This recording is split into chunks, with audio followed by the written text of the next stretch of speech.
Boa noite a todos no Brasil. É uma honra muito grande hoje receber Monge Ryozan Sensei. Ryozan Sensei, hoje a sala é sua, fique à vontade. Vou dar início ao Kaikyoge e depois passamos a sala para você.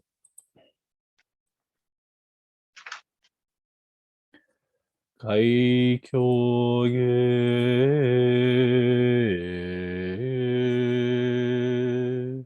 Mujo Jin Jin Mi Myoho Hyaku Senman Nam Sogu Ga Kon Kenmon Toku Juji Gange Nyorai Shinjitsu Gi Mujo Jin Jin Mi Myoho Hyaku Senman Gonan Sogu Ga Kon Kenmon Toku Juji Gange Nyorai Shinjitsu Gi.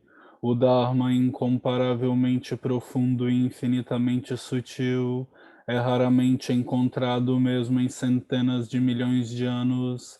Agora podemos vê-lo, ouvi-lo, compreendê-lo, que possamos completamente clarificar o verdadeiro significado dos ensinamentos do Tathagata.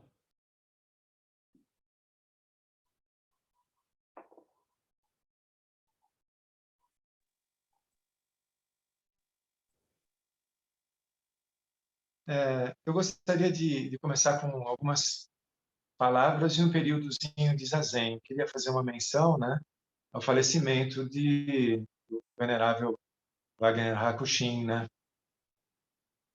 Esteve há um ano, praticamente um ano exato, né, conosco, né, o ano passado.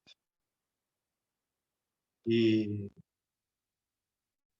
eu tenho profunda admiração pelo Wagner Hakushin. Nós nunca nos conhecemos pessoalmente, mas conversamos assim através de mídias sociais, o Messenger e tudo, já há muitos anos. E, e eu tenho sempre a grata surpresa de encontrar publicações que eu faço no Facebook, na página dele, e vice-versa, né? Muitas coisas que ele publicou, eu publiquei na minha página. E uma admiração também, acho que isso não pode ser deixado passar em branco também, porque ele era mestre de muitas pessoas admiráveis, né? Muitos discípulos dele, né? Eu vou enumerar assim, citar apenas dois, né? O Maurício Hondaco e o Jean Tessuji, pessoas assim que foram muito influenciadas, né? Por ele, né? Na verdade, mestre dele. Então, filho de peixe, peixinho é, e a gente precisa reconhecer todo esse mérito dele, a sinceridade dele. Ele era uma pessoa completamente transparente, que quando ele precisava falar determinadas coisas, ele falava, né? Muito transparente. Admirável isso. E eu gostaria também de começar com aquele nosso minutinho de zazen. Pode ser? Vamos sentar aí sobre os isquios, um breve período de zazen.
Vamos colocar as mãos com palma, passamos com a chuva.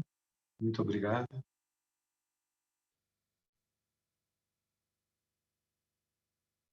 Capítulo 23 de Enkoroku, de mestre Keizan Jokin Sama, Keizan Daiyosho. Capítulo 23, Kakurukuna Daiyosho. Honsoku, caso principal.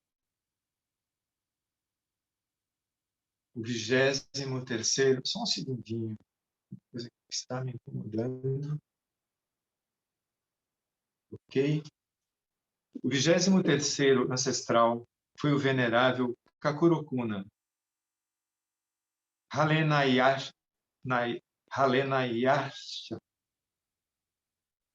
Em uma ocasião, o venerável Manorahita, o instruiu dizendo: eu tenho um insuperável grande tesouro do Dharma.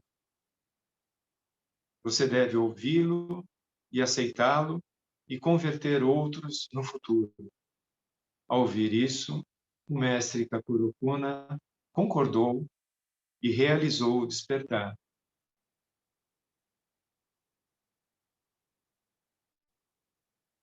Um comentário a respeito do caso principal, praticamente a mesma frase do discurso da flor, né, do Shakyamuni Buda. Né? Eu tenho um insuperável grande tesouro do Dharma e eu o transmito. Não é?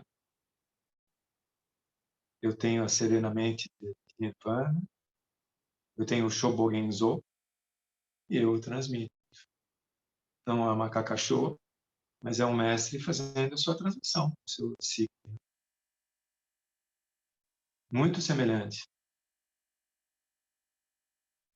Que em circunstâncias centrais, o mestre Kakurokuna era uma pessoa de Tsukuchi Koku, reino de Tokarestan. E aí temos uma nota, né? Tokarestan, ou Bactria, atualmente compreendendo a região nas fronteiras leste do Afeganistão, sudeste de Uzbequistão e Tajiquistão, na Ásia Central. É essa regiãozinha lá, né? De conflitos, né? Tá lá pertinho dessa região, colada à Rússia, tá lá a Ucrânia, tá lá a Índia colada nessa região, tá a China colada nessa região da Ásia Central. E é para onde muitas preces estão sendo feitas, né? Para pacificação, para um acordo, para que haja humanismo, né? Para que haja respeito às vidas e direito à vida do ser humano, né? E isso está acontecendo debaixo dos nossos olhos, né? Toda essa violência, mais de 15 milhões deixando, né? O país, preces a caminho por toda essa região. Então, essa era a região lá, né? Ele era do clã Brahmana. Ele era um Brahmane, né? Seu pai era Senka, que significa 1000 vitórias. E a sua mãe era Kinko, luz dourada.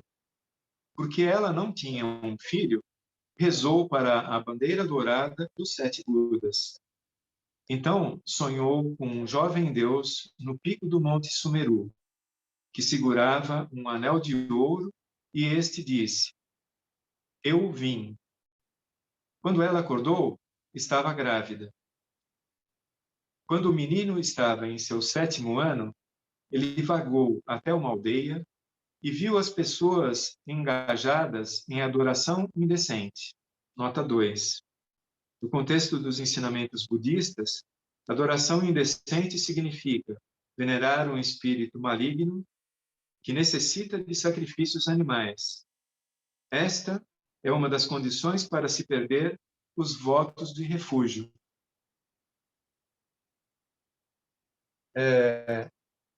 Ou seja, né, algo que anula o nosso refúgio, né?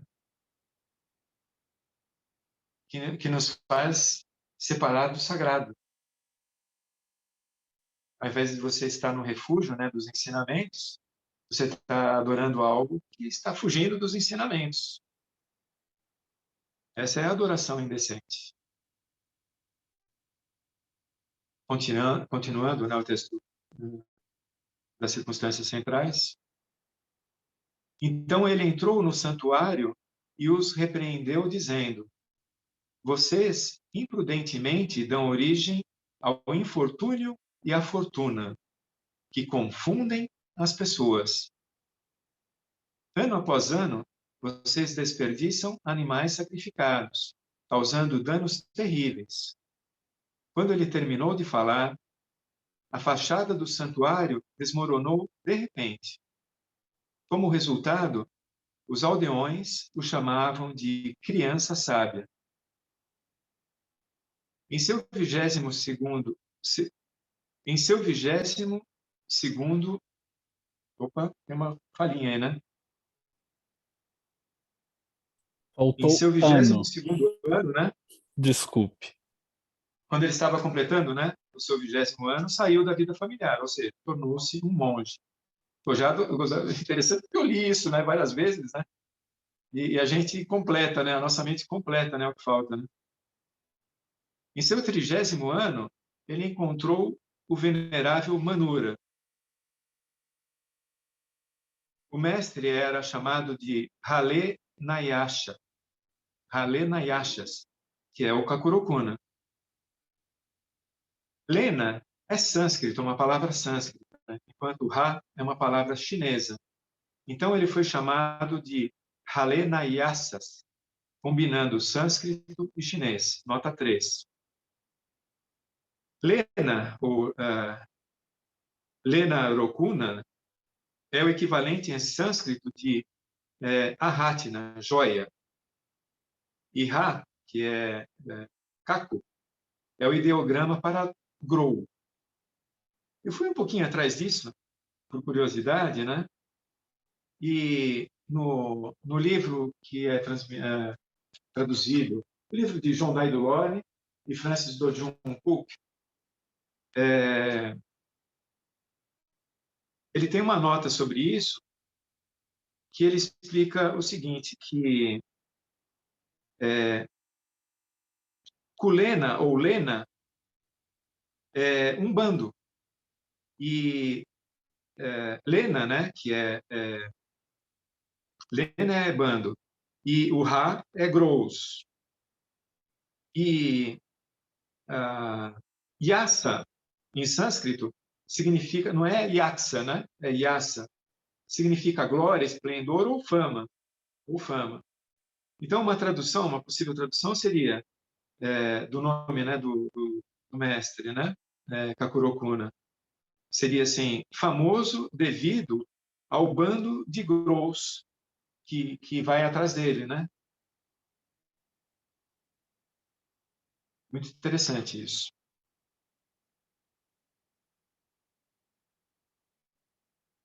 Voltando para o texto principal, o mestre Kakurokuna foi assim chamado porque um bando de Gross o seguia.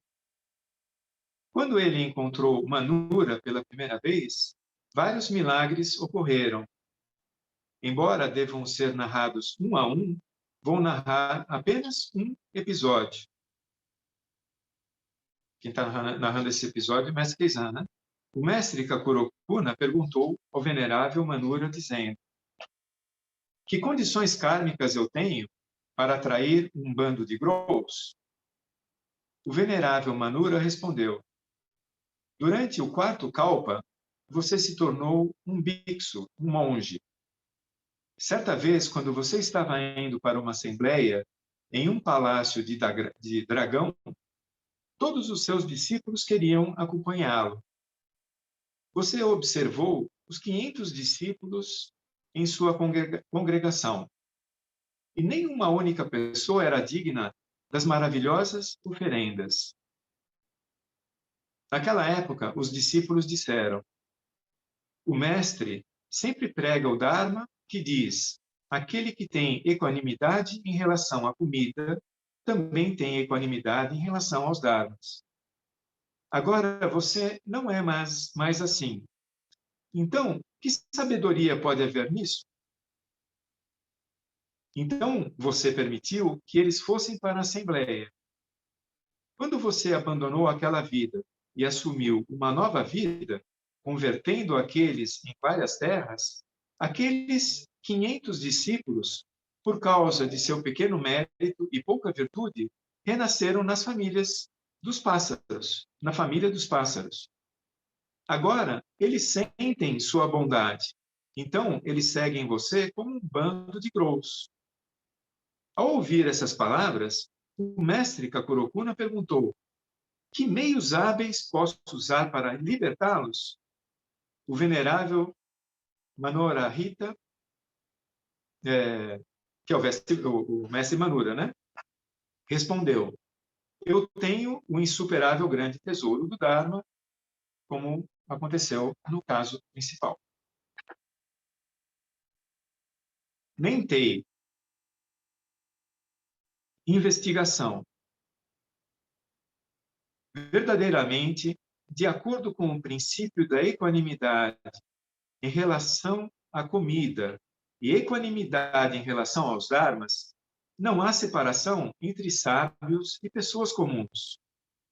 No entanto, embora mestre e discípulos, como sugerido por esse princípio, tenham ido em resposta ao convite do Palácio do Dragão, aquelas pessoas de pouco mérito e pouca virtude não estavam aptas a aceitar a maravilhosa oferenda, e assim se juntaram à família dos pássaros.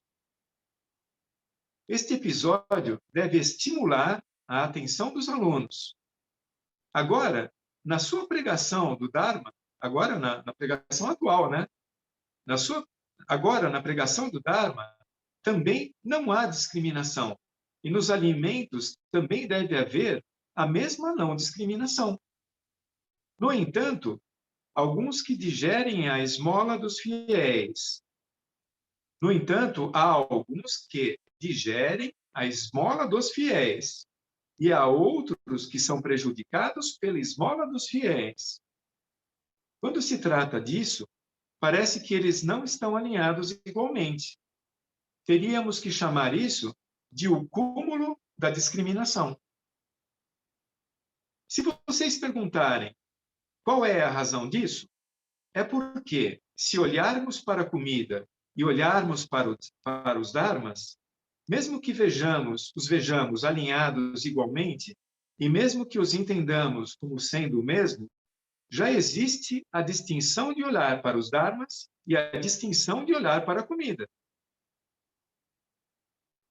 Visões dualistas não são evitadas.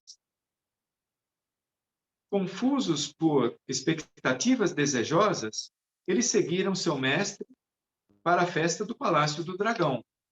E, por isso, acabaram se tornando pássaros.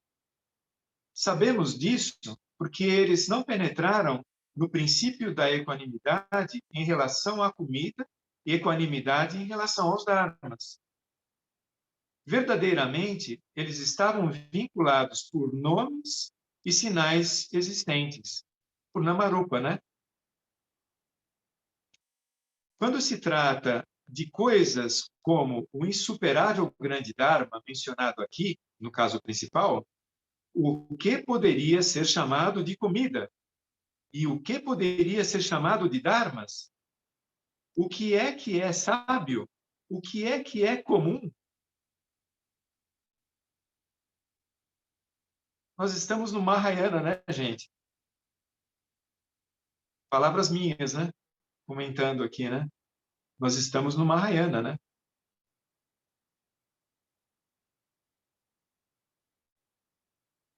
O que é comida? O que é dharma? O que é sábio? O que é comum? Continuando agora, né?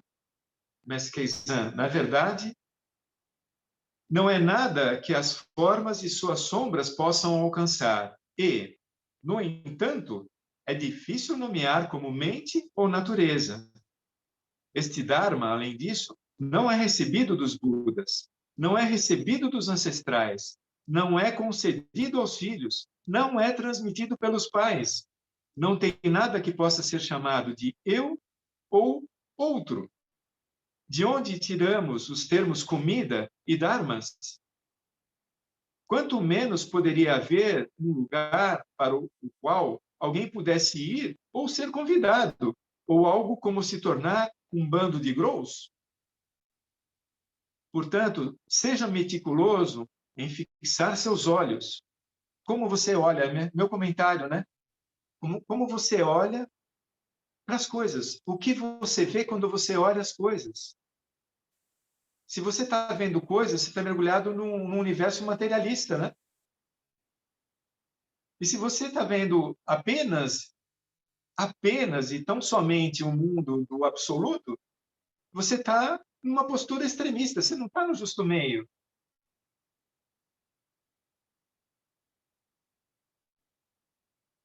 Para enxergar com não dualidade, você tem que ver o objeto e tem também que ver o absoluto no objeto. Você não pode desconsiderar um dos lados, né? Essa é a pergunta de Mestre Keizan.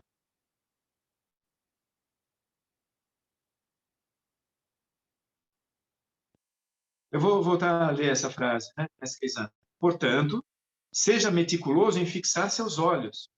Seja meticuloso em fazer um esforço concentrado e, antes de tudo, conheça a vaga luminosa, ou seja, luminosa, né? E a vaga, a onda luminosa, né? E a maravilhosa clareza da natureza original de sua própria mente. Quando você olha as coisas, preserve-a bem e amadureça profundamente. Saiba ainda mais que há uma transmissão da chama pelo Buda e pelos ancestrais. E então, pela primeira vez, vocês certamente a alcançarão. Ele está se dirigindo para uma assembleia, né? Nesse quesito. Mesmo supondo que vocês tenham esclarecido a essência de sua própria natureza original e que a qualidade de sua libertação seja igual à dos Budas e ancestrais, ainda existe o insuperável grande tesouro do Dharma, o Shobogenzo, né? O tesouro da visão do Dharma correto, né? Que você deve ouvir e aceitar. E você deve ser capaz de converter outros no futuro. Ou seja, fazendo a mesma transmissão, né?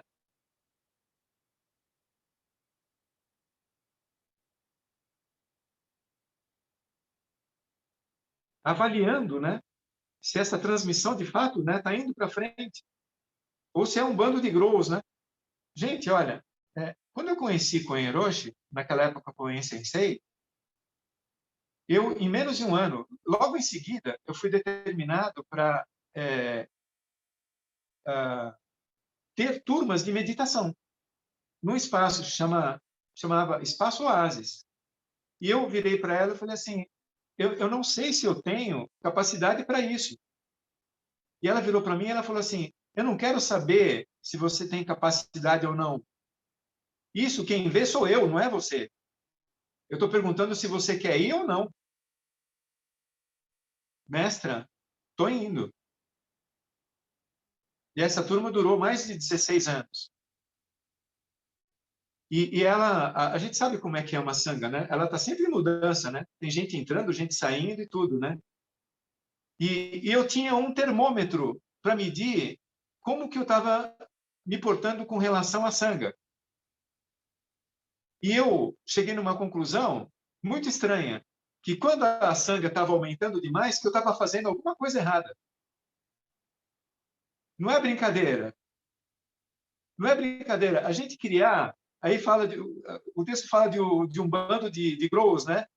Mas a gente criar um bando de cachorrinho que fica dependente da gente, levando pela coleira, que a gente não deixa nem deslanchar e a gente mantém, né, embaixo da gente, numa visão completamente deludida, né? Ridícula, né? Eu aprendi a isso. Quando aquela sanga estava aumentando muito demais, assim, eu estava fazendo alguma coisa de errado. Pode ter certeza, era mesmo. Era mesmo. Quando você começa a prometer algo que está relacionado a alguma ideia de ganho. Você vai sair da depressão, você vai um dia se tornar, vai ter discípulos um dia, sei lá eu. Qualquer coisa que você possa usar como uma moeda de troca, né? É a teologia da retribuição. Quando você está lidando com essa teologia da retribuição, você consegue um monte de gente. Ah, você vai curar a tua doença, você nunca mais você vai ter sofrimento na vida. Aí uma hora você muda o discurso, né? Não, o sofrimento não acaba nunca, não. Você pode estar liberado dele. Você pode se liberar do sofrimento, mas que ele está lá, que ele dói, ele dói. Então você precisa puxar para um lado e para o outro, né?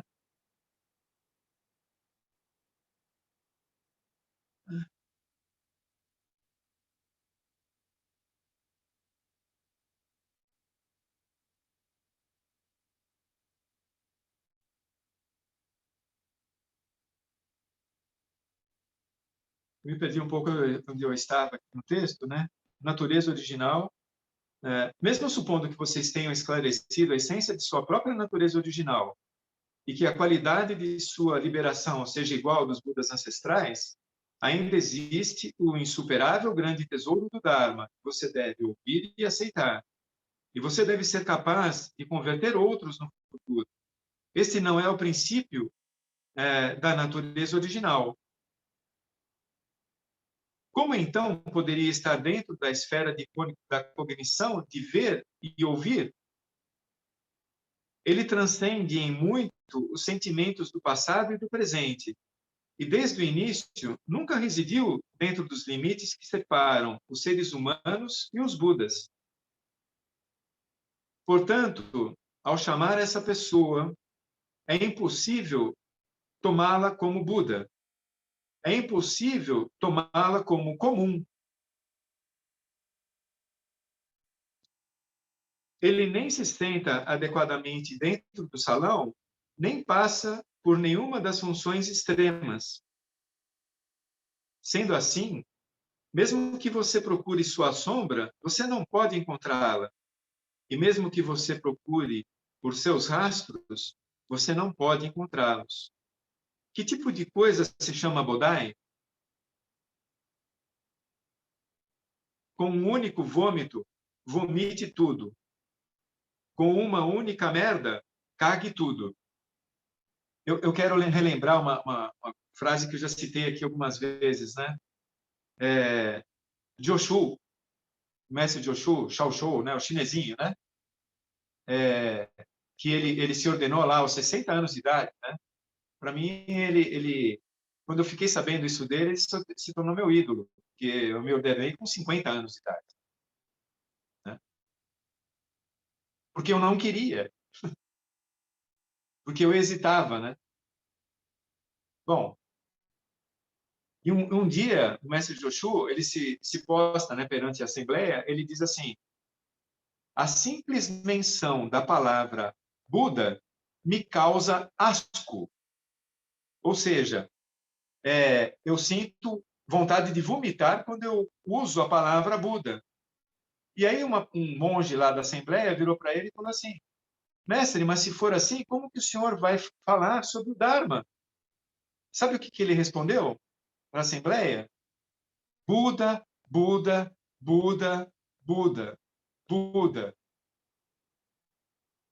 Ou seja, incessantemente ele vai continuar usando os meios hábeis, usando a palavra Buda. Percebem o que ele queria dizer? Que a menção da palavra Buda dava asco para ele? Porque o que é Buda? O que é pessoa comum? O que os nossos olhos estão vendo quando nós estamos olhando as coisas? Se você não estiver shobogenzando, você está deludido. Simples assim.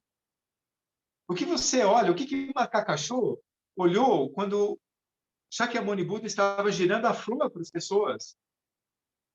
Será que ele viu lá uma flor? Como tem uma passagem, né? Acho que Rekigan Roku, tem uma passagem lá que o mestre ele diz assim: as pessoas olham para essa flor como se fosse um sonho. Ou seja, estão no auge da delusão. O que a gente olha quando a gente olha para uma flor? Eu sou um ser humano e ela é uma flor. E ela não tem natureza Buda. Percebe? É aquela frase aquele diálogo que eu gosto muito, né? Que o discípulo chega para o mestre e fala assim: mestre, só me diz onde está Buda. Eu acredito no senhor, pode falar. E o mestre responde para ele com uma pergunta: aonde não está Buda? Porque quando você olha uma flor, você vê só uma flor, você está deludido. Quando você vê só uma flor.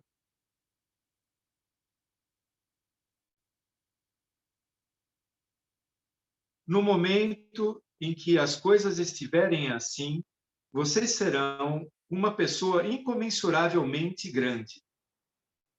Mas se vocês não chegarem a tal lugar, então vocês ainda serão uma pessoa ordinária. E no final serão um ser vivo no samsara. Por esta razão, boas pessoas, vocês devem ver as coisas em detalhes e tentar carregar o insuperável grande tesouro do Dharma. Então, o corpo físico do velho Saka, Shakyamuni, né? Shakyamuni Buda, certamente estará aquecido. Apenas não se limite a nomes ou trabalhe sobre formas. Vocês devem estudar e ter clareza de discernir a realidade. Juko, poema antigo.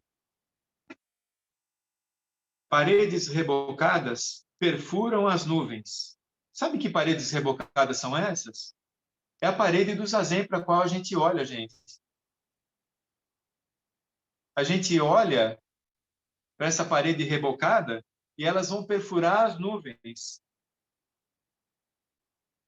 Elas vão chegar nas nuvens. A parede vai sumir. Você destrói a parede. Você destrói tudo. Ela se torna transparente. Eu vou repetir. Paredes rebocadas perfuram as nuvens. Enormes penhascos de neve, em sua pureza imaculada, eles diferem do céu azul. Porque a gente olha a parede e vê uma parede suja rebocada. E a gente olha para a neve no topo da montanha, a gente fala que lindo, que pureza, que brancura, que alvura. Não tem uma pintinha negra, né? E eles estão lá pertinho do céu. A gente enxerga aquele monte de neve pertinho do céu. E a parede, um asco. E o verso destrói as duas coisas. Paredes rebocadas perfuram as nuvens e os enormes penhascos de neve, em sua pureza imaculada, eles diferem do céu azul. E quando você entende o poema, cadê o penhasco imaculado? Cadê a parede rebocada? Cadê a pessoa comum? Cadê a flor? Cadê cada um de nós? Cadê a delusão? Que veículo imenso que é o veículo Mahayana, não é? Cabe tudo dentro dele.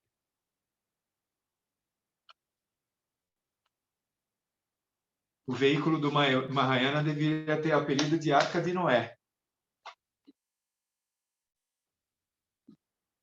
Como é que eu posso me atrever a comentar Mestre Keizan Joaquim Samar?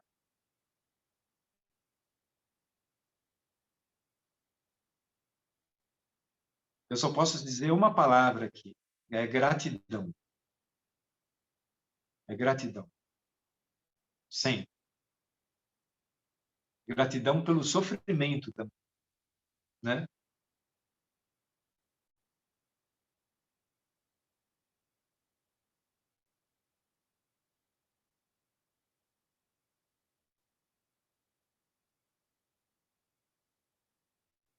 que os méritos de nossa prática, que os frutos de nossa prática se estendam a todos os seres e que possamos todos juntos nos tornar o caminho iluminado. Invocamos todos os Budas através do espaço e do tempo, todos os Bodhisattvas, Mahasattvas e a Mahaprajna Paramita.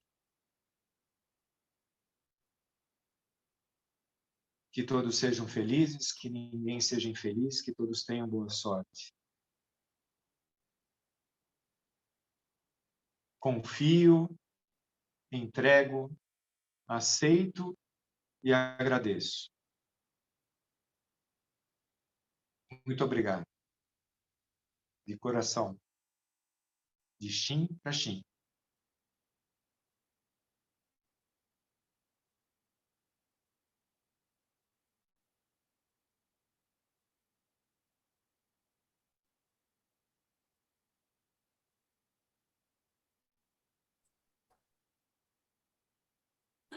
Muito obrigado, Ryosan-san, por suas palavras, por sua dedicação e por sua prática.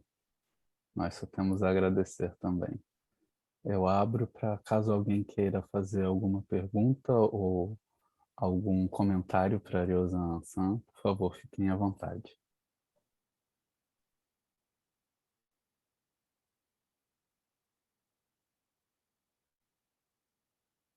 Fala, Kyoho. Você está engasgada. Ou não, estou cansada.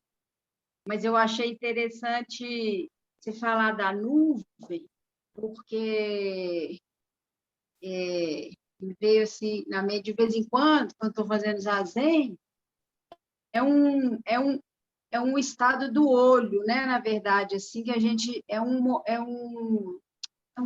não sei explicar assim, o que é, mas que fica uma névoa mesmo, assim, né? A parede desaparece mesmo. É como se tivesse uma névoa na frente, assim. Eu fico sempre com a impressão que é um estado do olho, assim, tanto que a gente fecha o olho. Às vezes a gente chega até a enxergar os cílios, assim, ó, fica uma névoazinha mesmo. Eu acho que, comentando, né? Eu acho que você transformar a parede em nuvem, tá tudo bem, mas não coloque uma parede na frente da flor que você está olhando, né?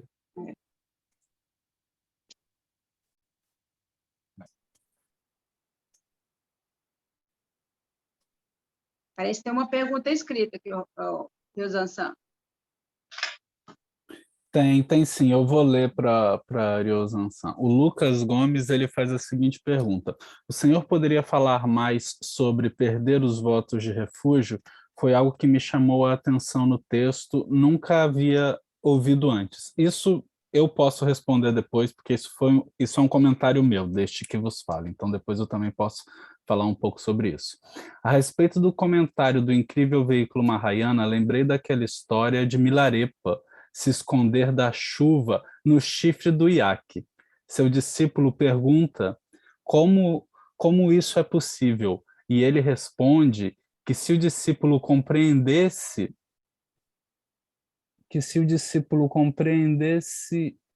a vacuidade, entenderia como isso é possível. Posso estar falando coisas sem sentidos, mas vi relação. Eu deixo para você comentar e depois eu posso falar um pouco sobre a questão do voto de refúgio, que é uma curiosidade acadêmica budista. Maravilha. Por que a gente faz o voto do refúgio, né? Na verdade, o voto de refúgio ele faz parte dos preceitos, né? Retorno e me abrigo em Buda, retorno e me abrigo no Dharma, retorno e me abrigo na Sangha. Porque bastaria isso e todos os preceitos estão contidos, né, nesse refúgio. Bastaria isso. Quando você faz o voto do refúgio, você chama a sua atenção para saber como que você está olhando quando você olha para as coisas. O que você está vendo quando você olha para as coisas? Será que você está shobogenzando? Será que você está na posse do verdadeiro tesouro, do Dharma, quando você olha para uma flor, para uma coisa asquerosa, né? para um cocô de cachorro no meio-fio. No entanto, tudo lá está a natureza Buda, né? Por que a gente perde a visão quando o cheiro do cocô do cachorro está ruim? A gente se refugia. Como que eu estou olhando? Quando a gente coloca o manto, a gente faz também o refúgio. Está chamando sua atenção, né? Vasto é o manto da libertação. Não tem nada de fora desse manto. Ele cobre tudo. Como é que eu posso deixar a flor de fora, um cachorro de fora, um assassino de fora? Eu não posso deixar nem a pessoa, como o mestre Keizan diz aqui, né? Ele não chama de pessoa comum, ele chama da pessoa ordinária. Como é que eu posso separar Budas e seres comuns? Ou dizer que uma pessoa é ordinária? E se eu tiver com propriedade, se eu tiver enxergando toda essa natureza Buda sem nenhuma parede na frente, então eu tenho o bom senso de poder comentar algo. Senão, eu não sei o que eu estou falando. Eu posso estar completamente deludido. E aí, quando você percebe, né? Eu estou falando uma bobagem, você faz um arrependimento, você faz o voto de refúgio, porque você se arrepende, né? Você percebeu que fez algo errado. E aí você tem que fazer o refúgio, retorna para o lugar certo. Então, quando você percebe que você está passando para alguém uma visão deludida, uma visão errônea, como diz aquela nota, né? Que é uma adoração indecente. Indecente é isso, né? Você está olhando, seja qual for a coisa que você esteja olhando, e você não está vendo a natureza Buda naquilo, você está fazendo uma adoração indecente, é indecente. Então você se arrepende e você volta para o voto de refúgio. Eu costumo dizer assim, né? Talvez o voto de refúgio que seja mais... que a gente precisa estar mais maduro para fazer é com relação à sanga. Porque Buda, puxa vida, Buda é intocável, né? O Dharma, como é que eu posso pensar mal do Dharma? Mas na sanga, caramba, como é difícil aguentar aquela pessoa chata, né? Mas aí quando você inclui todo mundo na sanga, até a pessoa chata, que maravilha, né? Você volta para o grande veículo, né? Você volta para o voto de refúgio. Você usa todos os 3 refúgios. Você não pode usar 2 e descartar um.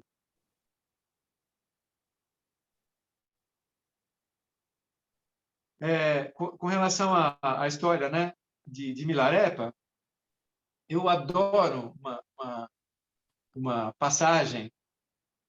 Eu acho que ela é do Portal Sem Portões.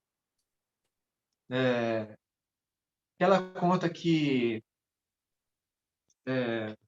como é que era o discípulo mais versado, né, no shunyata, né, no vazio. Esse discípulo, já eu vou lembrar o nome dele, ele está meditando numa cachoeira. E, de repente, cai dos céus uma chuva de flores. Uma chuva de flores. E ele fica muito espantado. Subhuti, né? Não é Subhuti? Acho que é. É isso, Jochen? O discípulo de Buda que era o mais versado no vazio era... Vou conferir. Peraí, um momentinho. Se não me engano é Subhuti. Fica ele provisoriamente aí. E ele faz uma pergunta, ele fala assim, mas por que isso agora, né? Essa chuva de flores, de pétalas de flor sobre mim, né? E ele ouve uma voz. E a voz diz para ele, porque nesse momento você estava compreendendo perfeitamente o que é o vazio. E ele falou assim, mas eu não estava nem pensando nisso. E aí, respondendo para ele, é isso mesmo. É isso mesmo. E eu tenho uma anotação muito antiga sobre esse pequeno texto, que embaixo eu escrevi assim, e nenhuma pétala de flor grudou em Subhuti. Mesmo que façam um elogio para você, né? Se você tiver com um olho, se você tiver shobogenzando, a flor não vai grudar. Não vai grudar. Acabou. Essa semana eu recebi um título. Eu recebi um título essa semana. Olha, gente, garanto que não grudou, sabe? Eu recebi, tá lá. No meio das minhas coisas lá, né? Vai para o arquivo. Não quero nem falar qual é o título para não me contaminar aqui, para não ter que refazer o voto de refúgio, né? Porque se eu disser qual foi o título, quem me deu, eu estou saindo do refúgio. Eu estou vendo nome e forma naquilo que eu recebi, que eu estou dizendo que não grudou, né? E aí está grudado, né?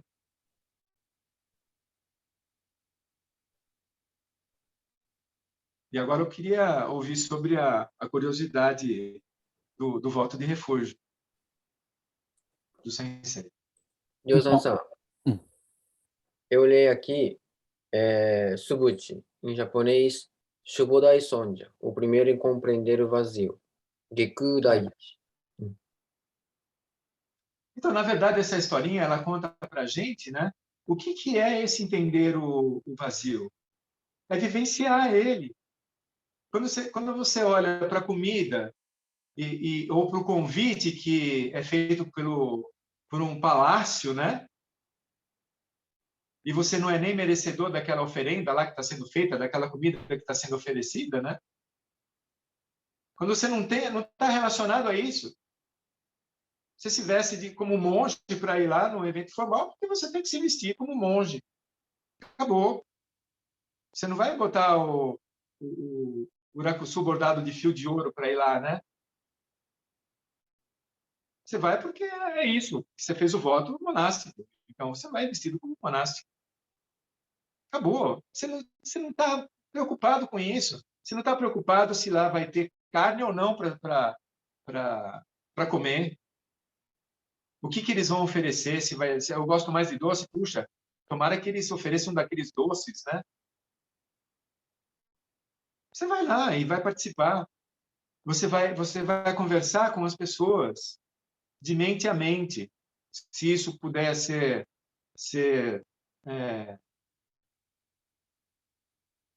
pautado, né? Às vezes você vai numa festa e você não consegue conversar com ninguém, né?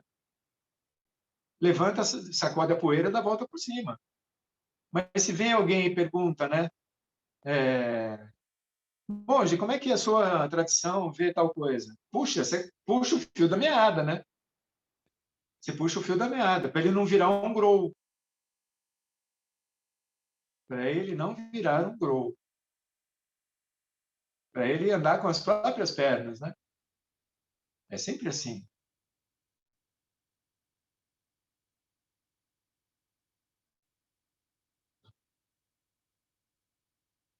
Vamos lá, sensei? Sou todo ouvidos.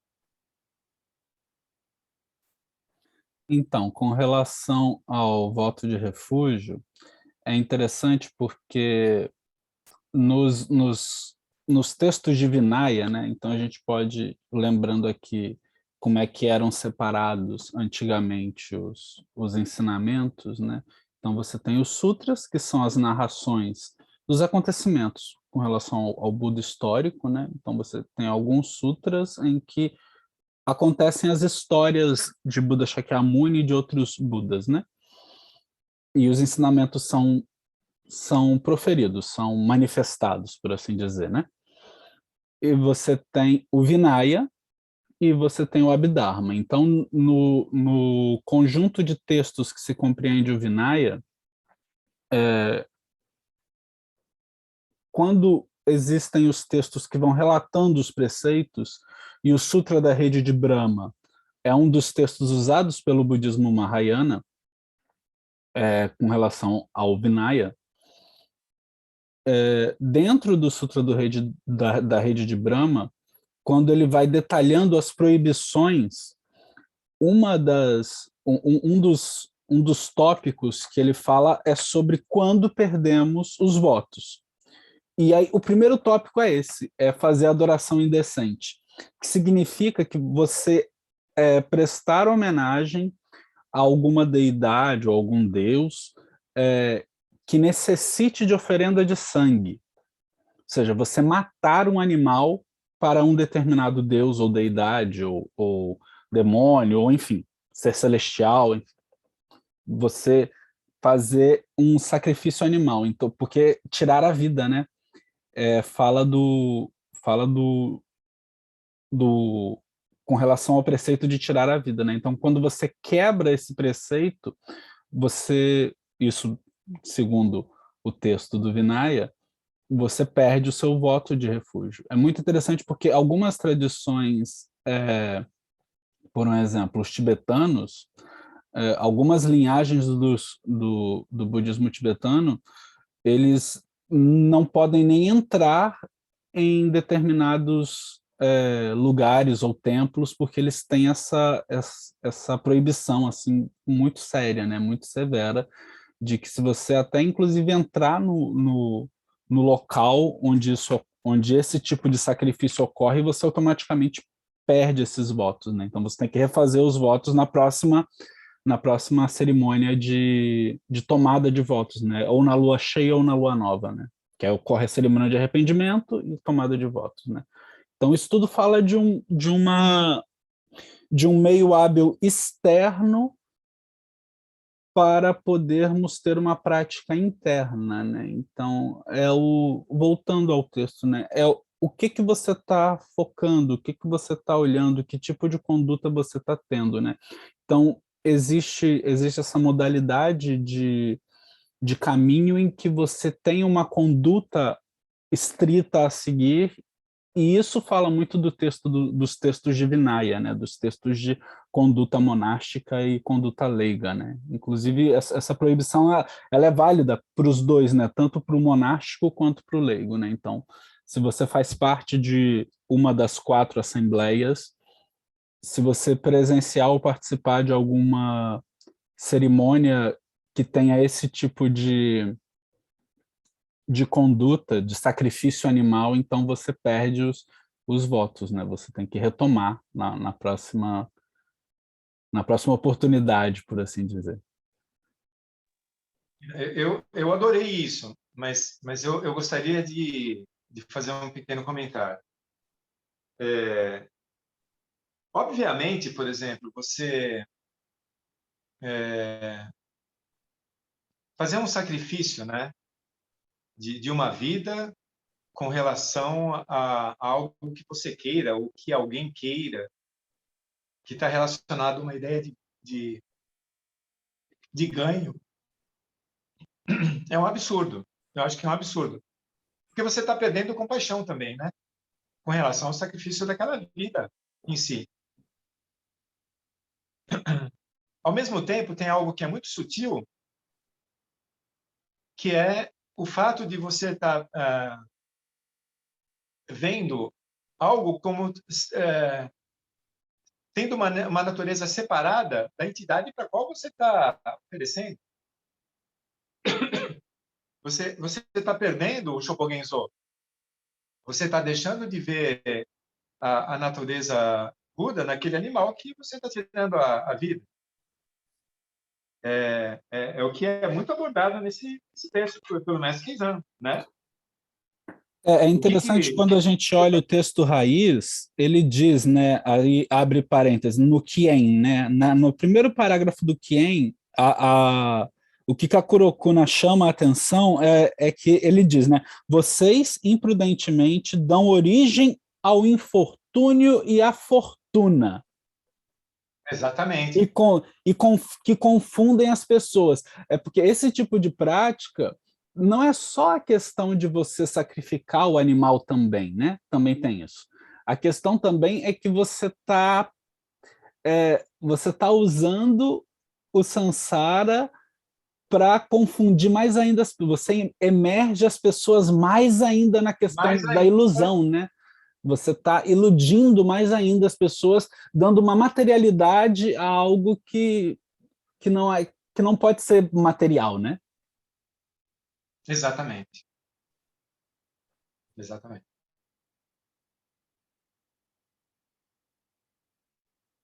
É interessante, né?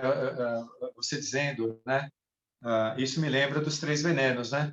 Que o que fecha o pacotinho é a ignorância. Quando você abre o pacotinho da ignorância, as 2 posturas básicas são de apego e raiva, né? Num você quer perto e outro você quer longe, né? Ou seja, isso é um termômetro excelente para nós, para vermos se a nossa visão ela está deludida ou não. Se eu estou choboguenzando ou não. Porque se tem coisas que eu gosto e coisas que eu não gosto, se eu esqueço de fazer o bem para todos os seres, né? Não fazer o mal, fazer o bem a todos os seres. Eu estou nessa postura de querer levar as coisas mais para um lado do que para o outro. Coisas que eu gosto mais e coisas que eu gosto menos. Fechado pelo pacotinho da ignorância que surge, a ilusão. A ilusão. É o primeiro elo, né? A gente lembrar que ilusão é o primeiro elo da originação dependente, né? Perfeitamente. O que origina tudo que nós vemos aqui no Sansara é ilusão, né? É o apego à ilusão, né? Essa ilusão gerada pelo apego de uma personificação de um eu separado do todo, né? E a mesma imagem que uma pessoa pode estar vendo pode ser Sansara ou Nirvana. Isso precisa ficar muito claro.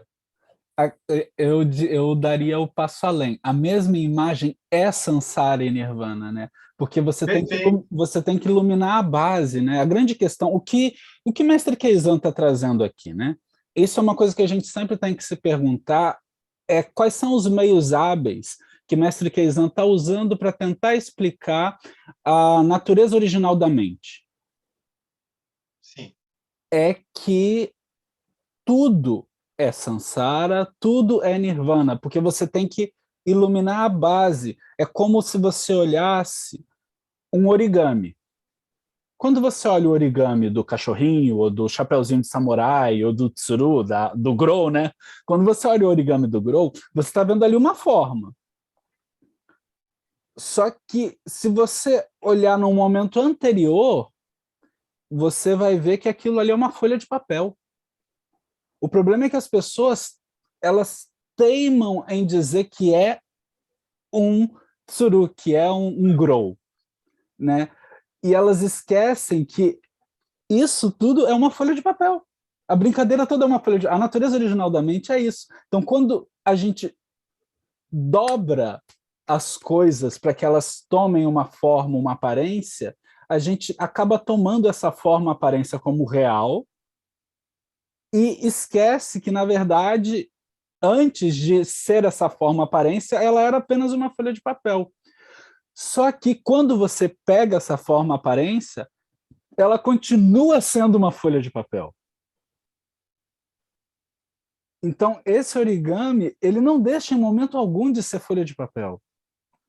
Essa ilusão, essa forma iludida, não deixa em momento algum de ser folha de papel. Ou seja, esse samsara não deixa em momento algum de ser a natureza original da mente, né? É isso que a gente tem que realizar essa percepção, iluminar a base, né? Isso é muito bonito, porque Mestre Keizan, ele fica orbitando esse conceito o tempo todo, né? Então ele vai puxando os exemplos, vai puxando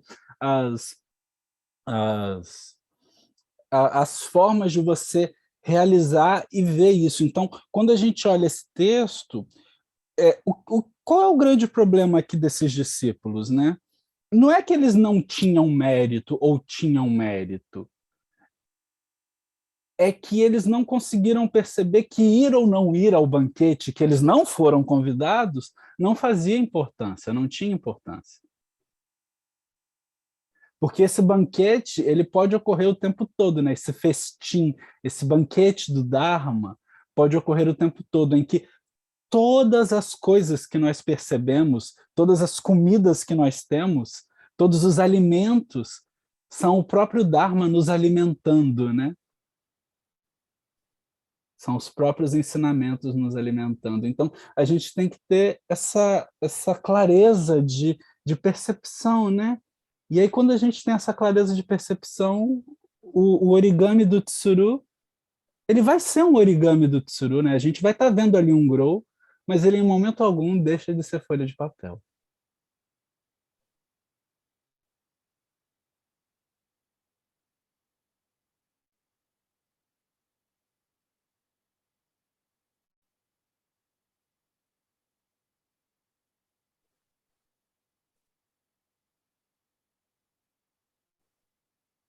Mas perguntem, pessoal, acabei me empolgando aqui falando demais, desculpem. A gente tem que perguntar pro Lucas, né, se tudo bem, se ele... Ah, sim, porque a gente foi emendando, emendando e acabou que... Mas eu acho que é mais ou menos isso. A questão do voto do refúgio é essa questão, assim, acadêmica mesmo, né? Assim, existe no Sutra da Rede de Brahma, tem lá a informação de uma das informações. O sutra é longo, né? É bem grande, e aí um dos capítulos, os capítulos que fala sobre proibições e sobre perdas de como você acaba perdendo os votos, um deles é sobre isso, é quando a gente faz esse tipo de adoração indecente, né? Assim, esse tipo de posicionamento com relação à própria natureza das coisas, né? Quando a gente não observa de forma clara. E a questão do Milarepa é isso mesmo, né? Porque o Milarepa foi um grande mestre do vazio, né? Da percepção e da realização do vazio, né? É um dos mestres base da tradição Kagyu, né? E é bonito quando a gente vê ele falando sobre a questão do vazio e demonstrando as coisas, né? E ele era um mestre de prática, né? Existe uma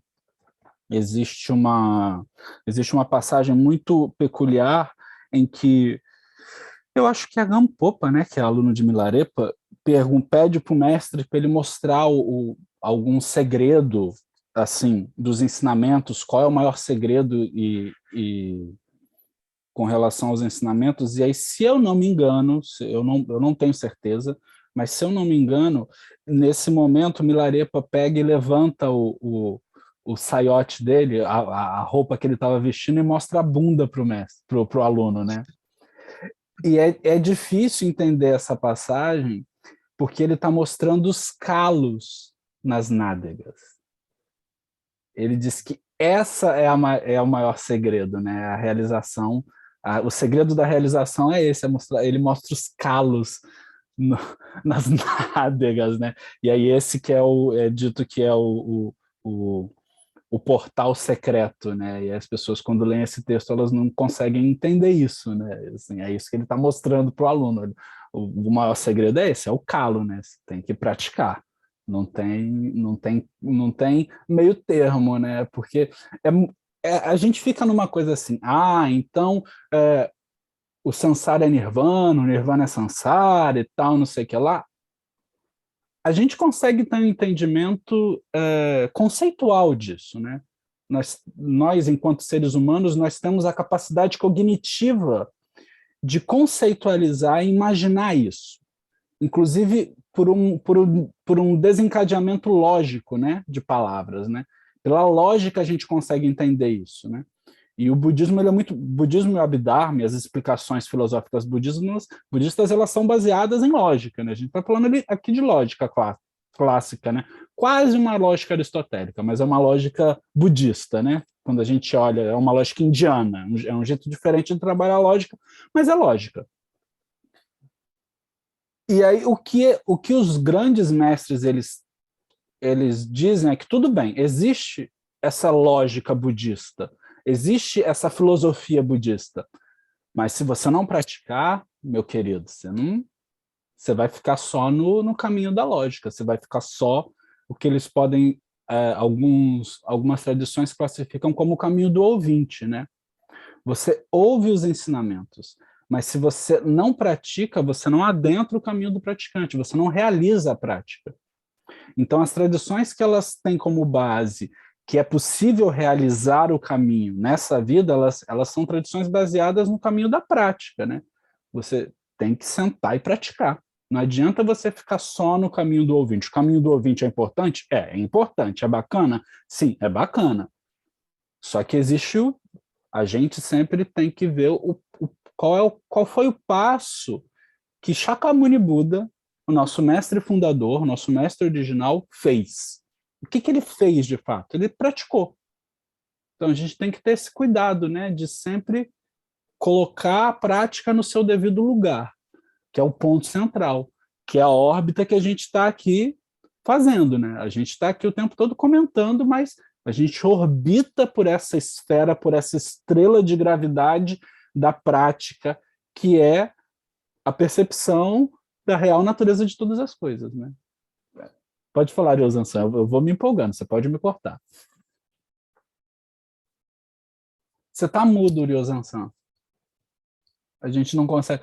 O nosso agregado do ouvido não estava funcionando. Eu fechei ao invés de abrir. Eu estou muito relacionado ao diálogo interreligioso, né? Tem um buziles nessa questão do sacrifício animal, porque algumas tradições de matriz africana fazem sacrifícios animais. E eu digo assim, é recente, mas eu digo que é coisa de um ano e meio, e houve jurisprudência, ou seja, foi reconhecido o direito deles fazerem sacrifícios animais, reconhecido por lei. Vocês sabem disso? Então, eles podem fazer sacrifício. Por que isso? Porque o buziles da questão ele está relacionado assim, como que vocês podem dizer para a gente que nós não podemos matar animais, né, nas oferendas espirituais, quando vocês matam animais, sacrificam animais, milhões de animais por dia? Vaca, galinha, etc. E aí a determinação do direito, né, a determinação legal que autorizou eles fazerem o sacrifício, exigiu a mesma coisa. A contraparte do sacrifício. Qual é? Que eles podiam fazer o sacrifício, mas eles tinham a obrigação de comer o animal sacrificado depois, servir numa refeição. Interessante, né? Eu não sou entendedor de direito e eu não posso emitir uma opinião formal sobre isso, mas eu acho que cai na mesma jurisprudência da permissão do açougue kosher, né, por um exemplo.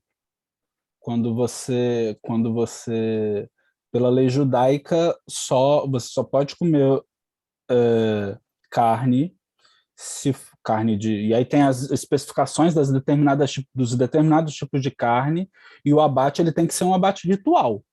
Tem que ter um shoresh, tem que ter um açougueiro, que é um rabino especializado em matar o animal de forma correta, e tem uma oração que faz. Então, assim, claro que nesse momento o animal não está sendo oferecido para Deus, né? Não é essa a ideia. Mas a jurisprudência provavelmente deve ser a mesma que permite de fazer o ritual da matriz africana, né? Eu não posso falar do que não me cabe, mas eu acho que é mais ou menos a jurisprudência, né? Mas existe uma questão aqui muito muito importante, né?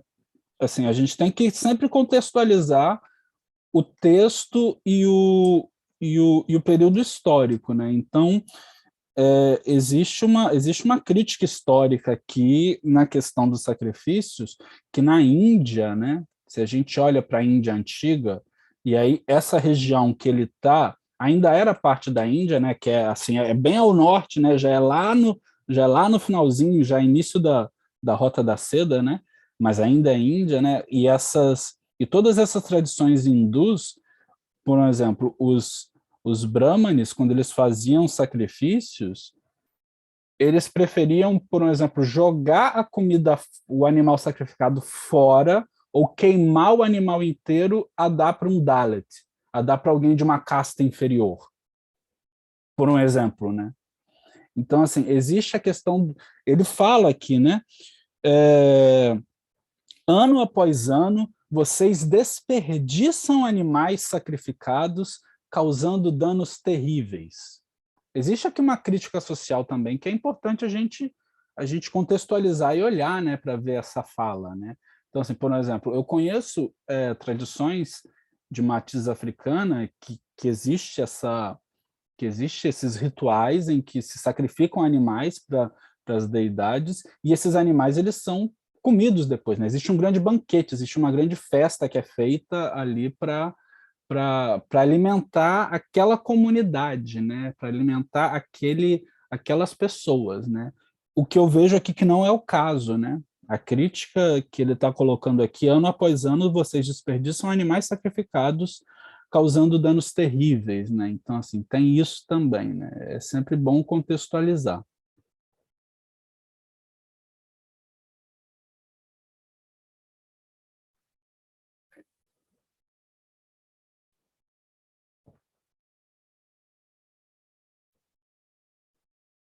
Aí o Lucas responde assim, foi ótimo conseguir compreender, agradeço muito pelos comentários e explanações de Ryosan Sensei e Shoei Sensei. Olha, eu sempre digo uma coisa e eu torno a repetir, gente, vocês não precisam me chamar de Sensei, não. A palavra Sensei, ela é usada de forma equivocada no Ocidente. Sensei é professor de escola. Os monges, o título que lhes cabe é Shi, que significa mestre. Então, quando você tem um mestre mais velho, você tem um Roshi, é esse mesmo Shi, né? Então, assim, se vocês querem usar título, usem Shi. E eu digo que nem precisa, vocês podem me chamar de Shoei-san ou apenas de Shoei. Porque, assim, a gente tem que ter esse cuidado, porque existe um equívoco no uso do termo sensei, né? O termo sensei ele foi usado pelos primeiros imigrantes que chegaram tanto nos Estados Unidos quanto no Brasil para se referir aos monges. Por quê? Porque esses monges, eles além de serem os monges, os responsáveis pela vida espiritual daquelas comunidades recém-formadas de imigrantes japoneses, tanto nos Estados Unidos quanto no Brasil, eles eram os professores de japonês nas escolas criadas pelas comunidades, né? Porque eles eram os letrados, né? Porque a maioria dos imigrantes que chegaram, eles não eram imigrantes, eles chegaram para trabalhar em fazenda, né? Eles não tinham um grau de ensino muito grande, então a maioria era trabalhador de fazenda e não veio professor, de fato. Então, os professores que vieram, que passaram a ensinar para essas primeiras comunidades, foram os monges. Então, existe essa associação entre ser monge e ser professor. Então, essas comunidades originalmente chamavam esses monges de professor, de sensei, porque eles eram professor de língua japonesa daquelas comunidades. Mas esse termo é um termo que não é usado, por exemplo, aqui no Japão. Quando você se torna um monge plenamente ordenado, com todas as atribuições, quando você se torna Osho e recebe a titulação através do Zuisei, que é a cerimônia em que você vem nos 2 mosteiros sedes e presta homenagem aos mestres ancestrais, e o Zenji-sama te chama, o Zenji, o superior da nossa ordem, nos chama pelo nome de Osho, né? Nesse momento você passa a ser um monge plenamente formado, né? Isso não significa que você é um sensei, porque ser sensei significa ser professor de escola, né, para o Japão. Então, aqui no Japão, esse termo não é usado para se referir a monges, né? Então, a gente tem que ter esse cuidado também, né? Eu sempre gosto de pontuar isso, né? Porque a gente tem que ter observar esse movimento histórico, né? E, assim, não é mais necessário esse uso do termo sensei para se referir aos monges plenamente ordenados, né? Era só isso que eu queria também colocar. Não, é interessante, porque isso não ocorre só na Sotoshu, né?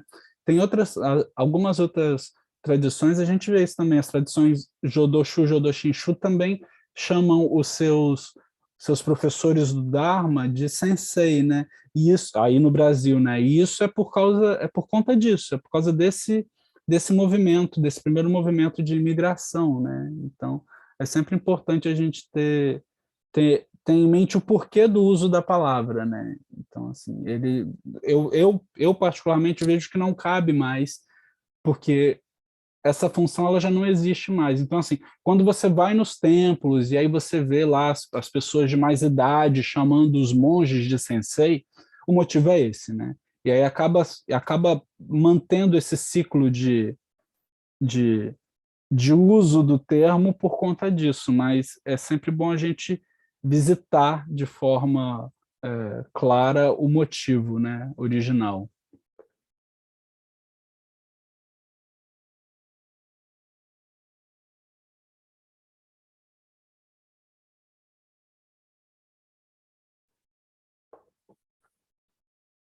Bem, se não tiverem mais perguntas, eu abro para as considerações finais de Ryo-San e aí a gente pode fechar o... Então, fique à vontade, Ryo-San, a sala é sua.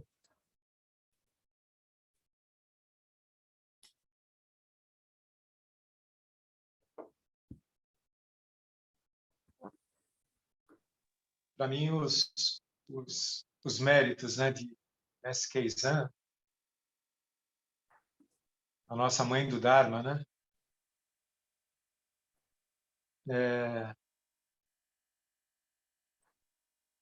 Para mim, isso é uma coisa incrível, né? Porque é um tempero, né? Para mim, Mestre Dogen e Mestre Keizan precisam estar lá juntos, né? Porque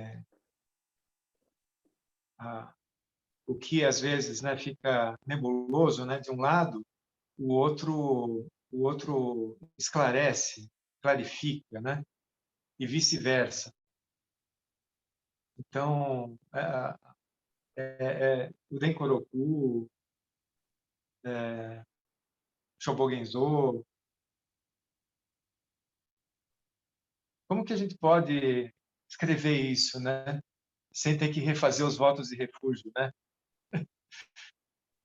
Sem cortar o próprio nariz, né? Essa é aquilo que eu falei, né? Quando terminei em silêncio e disse gratidão, né? Gratidão por tudo, né? Por esses mestres maravilhosos e pela nossa reunião, né? Que permite essa troca fabulosa. Muito obrigado, gratidão.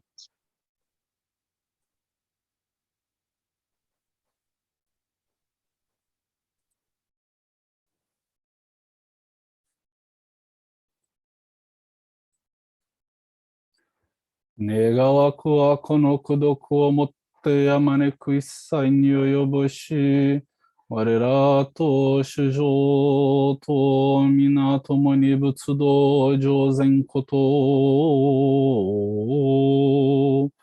jiho san shi shifu, shi sombu sa moko sa, Mokoja